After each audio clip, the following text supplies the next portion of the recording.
Did you know that there's an African burial ground in the Bronx? Neither did I. And as a Bronx native, I was just as shocked to find out that there's not one, but possibly two parks in the Bronx that enslaved people were buried. I'm visiting VanCortlandt Park. It's the third largest park in New York City, where the enslaved people of the affluent VanCortlandt family lived, worked, and were possibly buried. Nick Dembowski, the president of the Kingsbridge Historical Society, is my tour guide.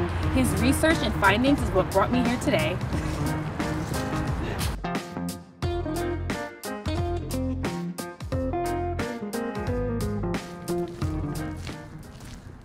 So what we're seeing behind us is, today is called the parade ground, and it's enjoyed by, cricket players and baseball players and soccer players, but a couple hundred years ago, it was a wheat field, a place where they grew corn, potatoes. The VanCortlandts refer to it as is their plantation.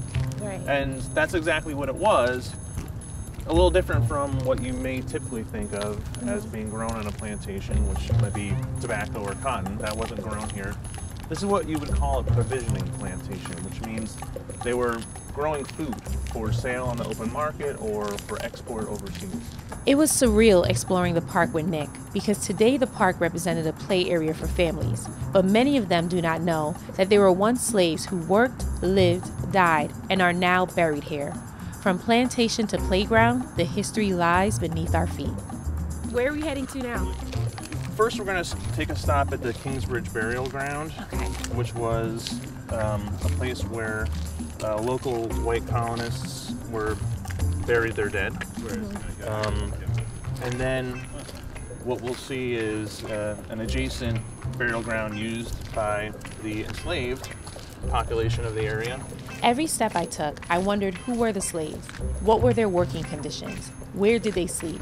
Many of my questions went unanswered, as there were no documents yet discovered to provide that type of information. One thing I knew for sure, beneath the ground lies years of history and heritage, and I wanted to uncover it. This is the old Kingsbridge Cemetery. You can actually see the remains of some headstones sticking out of the ground. There's this one here. And these are descendants of the very first European colonists to settle in the area. Oh. Here's another one that looks like a definitely intentionally placed stone. I'm like blown away. You just wouldn't know, like you're just coming here and chill. Yeah, so the Parks Department is working on signage to mark the area so that visitors know the history. Yeah, that'd be pretty cool. Under the leadership of Margot Perrin, the Parks Department started a coalition. World-class experts will develop a plan to highlight the history and recognize the slaves for visitors to the park. So all of this area here. Yeah, so this area in front of us is where it is believed that the enslaved people that worked on the VanCortlandt Plantation and on neighboring farms were buried. We know the burial ground extended from the family burial ground up on higher ground all the way to the mill pond. In colonial times, there were laws that forbade large gatherings or even small gatherings of enslaved people. Right. Now, there was an exception to that law, and that was for burials. Really? So this may have been the only place where, the black community living in the area could actually gather legally. What Nick is talking about are slave codes. These were laws and practices put in place to regulate slaves as they grew in number. Whites feared that slaves would cause an uprising, so the only way to prevent that was to restrict slave behavior. Adding to that story, there's the story of the mill pond behind us. The enslaved population certainly had a part, if not did all the work, to create this lake that we see behind us today. Wow. Kind of big too. I don't know why I thought it was going to be super small. And the purpose of the lake, it was to power a water-powered mill. Right. And that mill, according to a will of the VanCortlandt family, we know that that will was operated by an enslaved miller named Pierrot, who worked for the VanCortlandts, and he was married to a woman named Hester and had a son named Peter.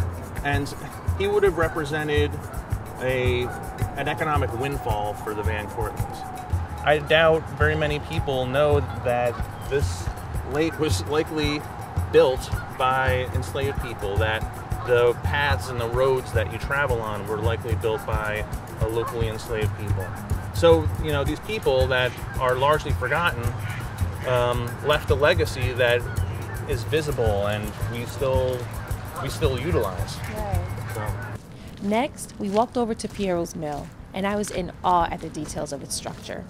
This is a millstone that was saved from the mill after it was struck by lightning. And it would have been the miller's job, you know, in this case Pierrot, to remove this from the machinery and carve these grooves in such a way that when the grain was poured in the center, flour would come out through the side. The millstone was the last stop on the tour. I learned a lot, but I also had so many questions. So Nick and I headed to the VanCortlandt's House Museum, where he shared more about his research and findings. So what are the other contributions of the enslaved Africans? The contributions of this community can't really be understated when you look at how the economy is represented, the colonial economy is represented on the seal of the city of New York. You have the barrels filled with wheat or flour, the kind that Pierrot would have been milling. You start to get this picture that, you know, the wheat is being grown and harvested by enslaved Africans.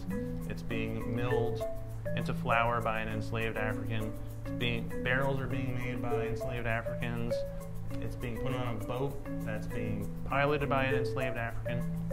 And when you think about what's represented on the seal, you see the Native American and you see the Dutch person, and it's almost like there's someone missing from the picture. Yeah.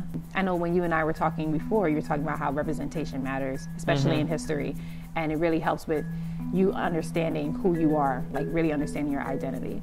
So just being able to recognize the enslaved Africans lets everyone know like they contributed so much to New York City, the building of New York City, even just America altogether.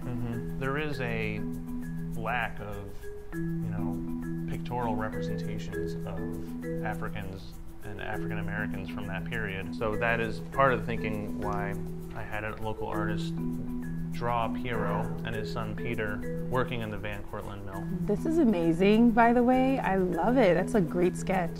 So this is Pierrot here. He's pouring some grain into the millstones there. What are you going to do with it once it's complete? Well, I am working on an article that to, you know, tell the world about this historic black community of Kingsbridge. Nick isn't the only person highlighting the black contribution in the U.S. In fact, Congress approved the 400 Years of African American History Act to celebrate black history for the next 2 years. Unfortunately, not a lot of people know about it. I think that the work that you're doing is so impressive, and a lot of people do not know about the history of the park. But with the 400 Years of African American History Act, it was just passed in June. Next year marks the 400th year that the first African landed here in America. And so with that act, they're going to see a lot of celebrations and a lot of history, a lot of events that are going to come out that's really highlighting the black contribution here in America. And they're going to talk about the impact of slavery. So I really want to make sure that you know about it and a lot of other people know about it. You get a sense that there was a community here that made important contributions, lasting contributions that are visible in the park. Since the community largely vanished in the middle of the 19th century, they've been essentially forgotten.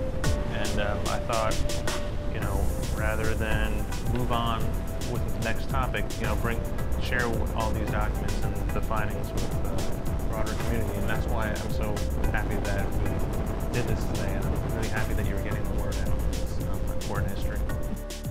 Although this documentary was shot at the end of last year, I thought it was a great idea to document the impact that blacks had in the Bronx in lieu of our 400-year anniversary. There are buried slaves throughout many parks in New York City, and there are many relics in the U.S. that are historical landmarks because of blacks, but we don't know about it. I hope that with the 400 Years of African American History Act, we'll uncover more black contributions in the U.S. and give credit to them for building this country.